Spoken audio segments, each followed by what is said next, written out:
Hello everyone, welcome to the YouTube channel of Immigration Gurus. I'm your new host for Talk with TIG. Now we have one guest with us, Mr. Viren Singhal. Thank you so much, Jyoti, for hosting me here with TIG, of course, the one and only the Immigration Gurus. Yeah, so Viren, you are in this industry from last 9 years, right? Yeah. So how was your experience? Crazy and, of course, like a sinusoidal wave. It has been interesting though, but the best part what I find in this industry is that every step, every new guy, every new partner I meet, I find something really good learning experience from them, something to explore and something really to drive this market, to really keep working with this again and again, and keeps me thriving all through.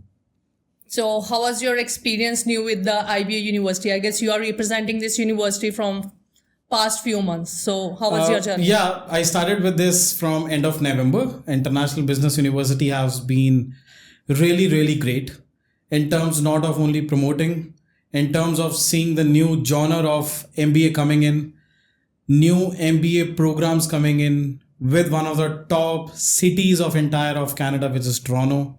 The experience has been great.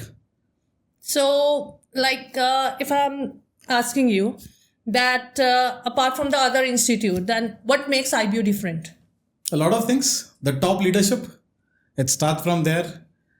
The location itself, it's Toronto. That also drives crazy, and that also is something beauty is because being in Toronto, in Ontario, students always think, oh, it's overcrowded, guys. So might be this should not be the option. But MBA being one of the top curriculums, a new university, and first not-for-profit next generation university and a business university is something new what Canada as a destination got. Okay, as you said that a crowded city, then what about the accommodation and the job opportunities? If it is a crowded city, that means less job opportunities, less accommodations. Then how you guys can tackle these things? Let me cross question you. How about the new rules and policies which came in? How's the market now? Market is now going to be upward. Right? For me, yeah, definitely. Did you see the recent things which have been coming, the new PAL letters? And if you see diploma market was there, students were going for diplomas. What do you think that was diploma really driving? As if we are talking about the merit candidates or those candidates who want to know more.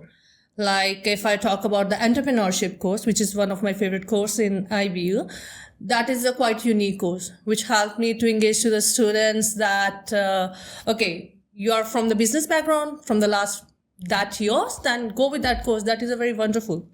For me, like selling an IBU is just a good, especially that entrepreneurship technology course. This is my favorite one.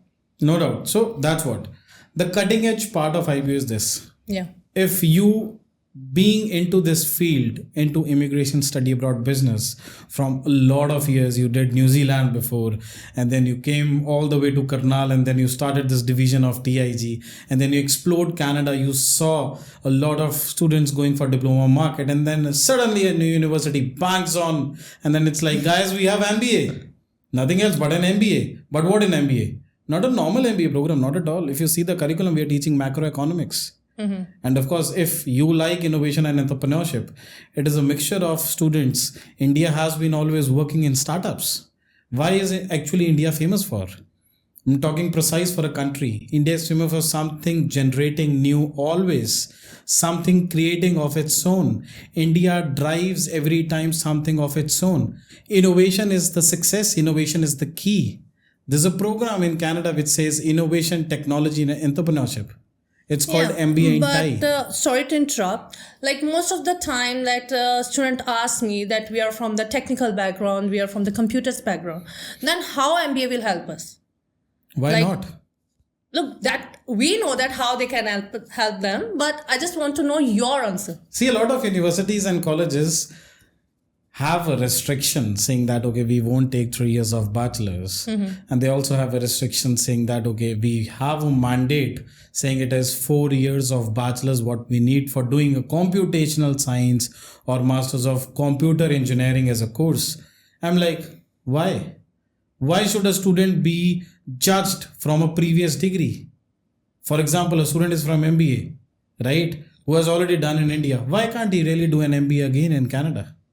But don't you think that if I'm from the technical background, let's say if I'm from the BTech Civil Engineering and I'm going for MBA, this is hard for me to clear that course? Or if I'm a bachelor student, like Bachelor of Arts student, then that will be very crucial for me to complete all the contents? So there are always two things. So if, for example, you took a right point, it is BTech in Civil Engineering, a student is BTech in Civil Engineering. What matters here is BTech in Civil Engineering, if a student has an experience, that means student has already explored and has used a little bit of the skills which he really studied. He wants to take a step ahead in the career. What is that step ahead? It can be MTech in Civil, right? Right. It can be either MBA. What else? It can't be MCOM. It can't be something in MAD. But don't you think that if I'm not from a business background, then it is very hard for me to clear the finance, accountancy, economics? I have just taken the vocational courses in my Bachelor of Arts, then this is very hard course for me. It's not a monotonous journey what our curriculum has. Our curriculum is quite flexible. We provide that flexibility to the students there. Why we are not saying that, okay, you have to come 5 days to the university. We provide a curriculum in that way. We have that flexibility. You come 2 days, you explore how the finance is done, you explore how accounts is done. Not only these two things, let's go a little deep into it. What is media marketing? What is designing?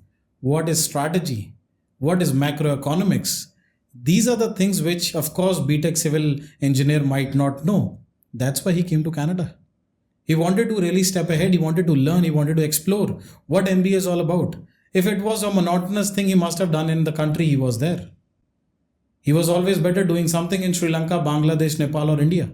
He might be studying in some university. Of course, passing in India is not so easy. We go for cracking IIMs. Yes. IBU started taking GMAT. We saw a craze from students coming in that students were seeking, we want MBA. Because of the curriculum. If you see the leadership, the top leadership team, that is something which is driving IBU. It is the cutting edge curriculum. Okay, so in terms of the requirement, that the requirements as we know that is a very flexible.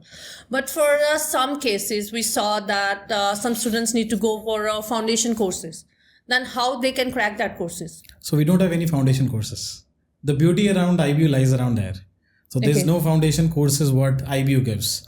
We give pre-MBA and bridging courses. Okay. These are two of the courses where we see either a student is not from a management background or either student doesn't have a relevant work experience, maybe in terms of a managerial work experience. So they get either a pre-MBA, which is an online course and it can be done once student lands there. Which semester starting? So do they need to pay any amount for that to complete that bridging courses? Maybe not in $1,000. Okay. It's just a double digit number. It's $66 per course. Oh, that's great. It's very nominal. Because we see that there are some university who accept admission on the basis of 3 years bachelor's degree, but student need to pay over there somewhere around $6,000, $7,000 foundation course. So that is a good point. Okay, so coming back to my main topic, like while situated in the downtown, okay, then how student can manage their accommodation? Because there are so many negativity that accommodations are not available, they are not able to find the jobs in the GTA area. Then how you guys can help them? One of the top points, I believe, accommodation. Accommodation is something I believe, what I understand from accommodation is students have always been thriving towards accommodations. They have, for them, it's like accommodation is basements. Might be that's cheap, that is affordable. But university, I'm saying, being in Toronto, we have good accommodations with us. You can type it down, Forstay, ibu.ca. It's on the website itself. Okay. I'm saying go for it. And now you'll ask me the cost before saying that. It's $750 starting. And I believe being in Toronto, giving you a good flat area, not a basement. $750 let me highlight it. $750 is for a week or for a month? For a month, not for a week. In Toronto, it's $750. In Toronto. We start from $750 in Toronto with all the facilities you want. Okay, let's start. Washing machines, kitchen, mattress, bed, whatever you need. A basic amenity is being provided there. But somewhere around there, people said that if you are like living in the Toronto, so that your accommodation is going somewhere around.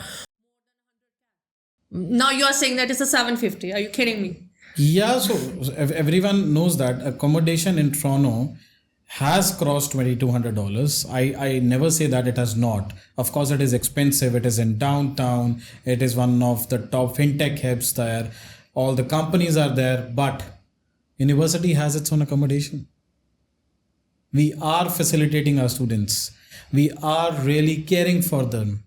I know they come from XYZ countries. They're coming from Africa. They're coming from Nepal. They're coming from Bangladesh, Sri Lanka, India.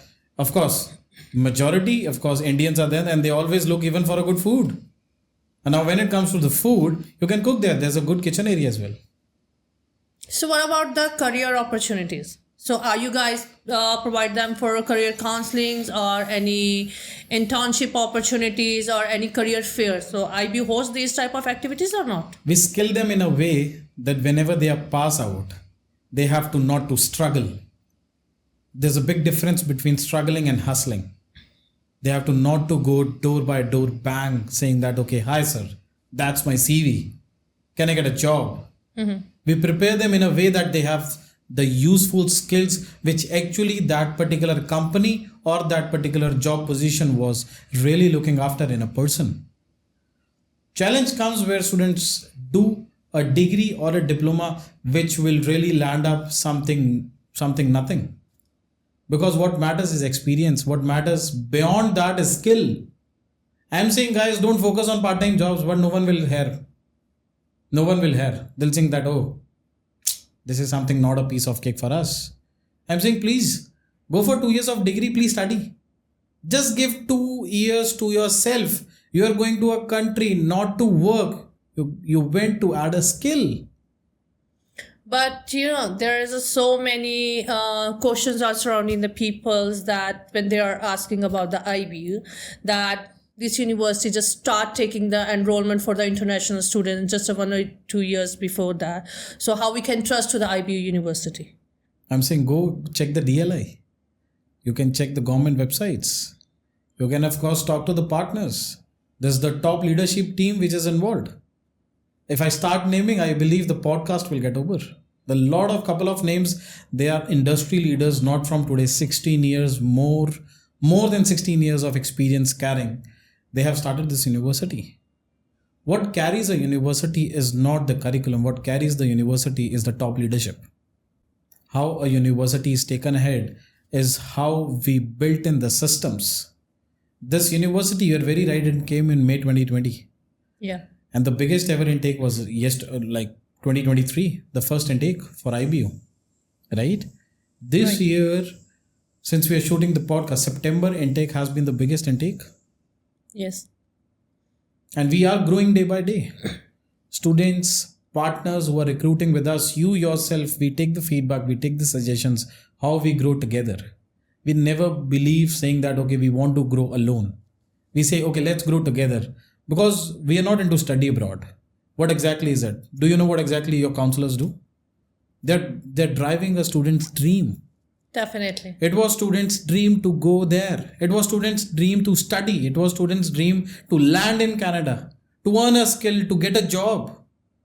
Students, if you understand the sentiments of a student, understand the sentiments of the parents, it was, oh, my student did BTech. He's like 6 years experienced.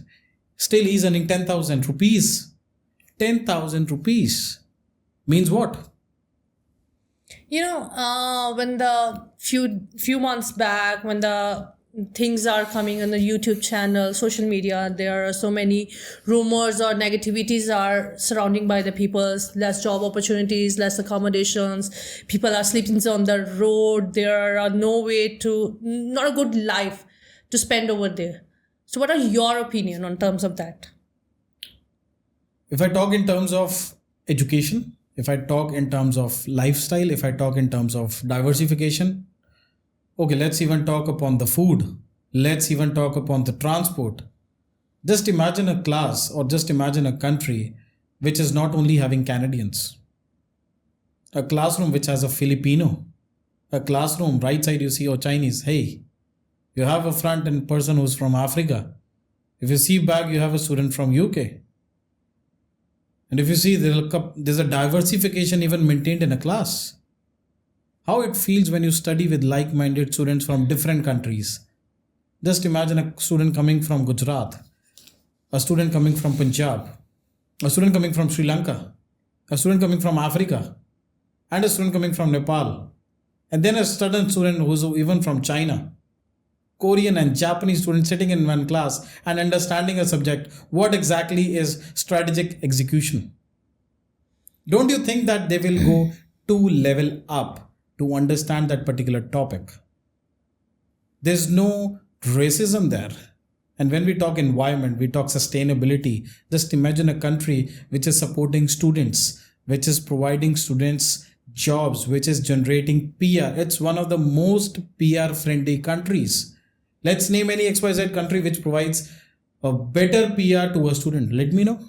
It doesn't. As you said that in terms of the racism, I have written an article like a 2 or 3 backs that over there they have written that in the nowadays racism is starting in Canada.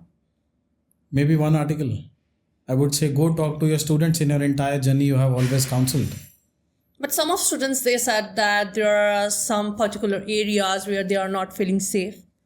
So is that true that if they are going into Toronto, where the living expense, everything is too costly, and they are saying that we are not able to manage our expenses, we want to come back to my home country, as again another article where they have written over there that reverse migration is start from the Canada. So is that true? Maybe it depends upon student to student, I would say. From 1,000, maybe 2 or maybe 5. I don't know. There was a news when students were not able to survive. But there was a news. It was. It's not today. But then the social media, there were so many videos, photographs were posted, or there are so many students who are written the articles on their social media. They are saying that please don't come over there. There are racism are starting. There are no job opportunities, accommodation, weather is so harsh. So there is no set of way to go to the Canada nowadays. Maybe, maybe not. I would always say with the reason because all the students are not facing that. All the students already know that what exactly is the climatic conditions. 10 out of 7 students have their friends or have their relatives over there. They are the ones who have always been saying, oh buddy, you can come and stay with us. Hey buddy, you can choose this college. I'm like, why? A student is going there to study. Let him or her choose what exactly they want to do. How they really want to maintain their lifestyle. And when you say in terms of reverse immigration, to be very honest, reverse immigration is in every country. Wherever a student is not able to find a job and really think, oh, that's the point where I can quit this particular country and I can go back. Certainly, once they go, I've even seen a double reverse immigration, I would say. Double reverse immigration is they go to India back or they go to their home country and then they again go to Canada. I'm like, okay, I understand. No, yeah, we have also seen some students when they said that, okay, we are not comfortable over there after 3 or 6 months, they are saying that, okay, just let us help for the accommodation. Okay, I have another question for you. That is a very interesting question. Nowadays, with some institution policies, they said that if you take a break for more than 150 days, okay, you are not able to get your PGWP. Is that true with the IBU? As in 150 days? Like if I have started my classes, after that I have take the semester's break off. After that semester breaks, I have take another semester break, like a 150 days gap. Am I eligible to take the PGWP after taking almost 2 semesters break together from the IBU? Because we can complete the degree in the IBU within a 16 to 18 months, right? 16 to 18 months, that's right. Right. So that means I have a 4 months time later on, or I can complete my studies in a 1 terms, or I'll take a semester's break. Okay. If I want to take a 2 semesters and later on I want to extend my visa. So is it possible that I will get the PGWP or I will not get the PGWP? See, we have not yet received any of the cases as such. Okay. Maybe an exception, maybe some emergencies, but we have not received yet.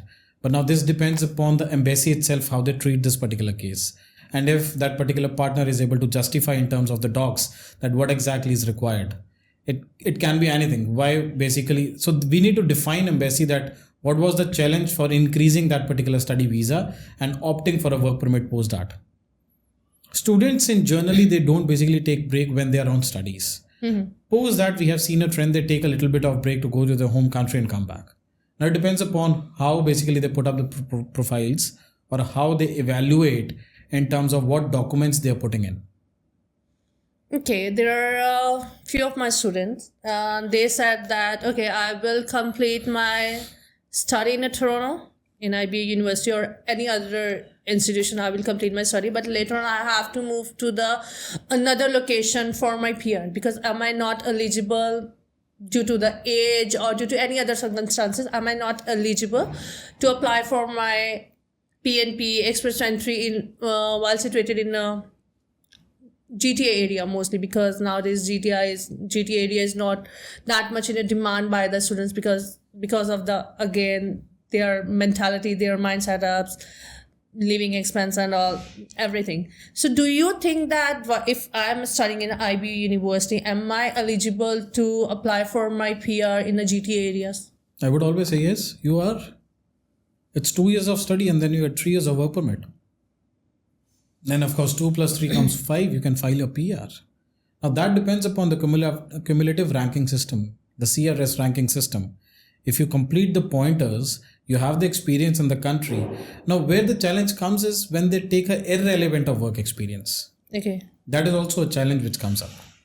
It is always better you take a relevant work experience. If for example you did MBA in finance, you're working with the banking sector, a good decent 3 years of experience and you already had a work experience in India as well.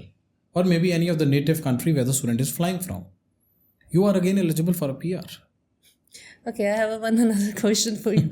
When you guys are going to start bachelor's degree for students? So we already have bachelor's degree with us. Okay. We have bachelor's degree which we started last year.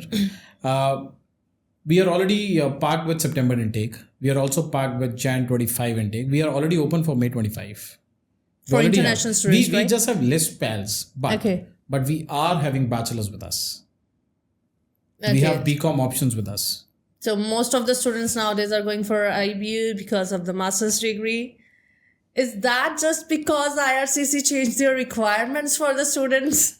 Not Is exactly. That so?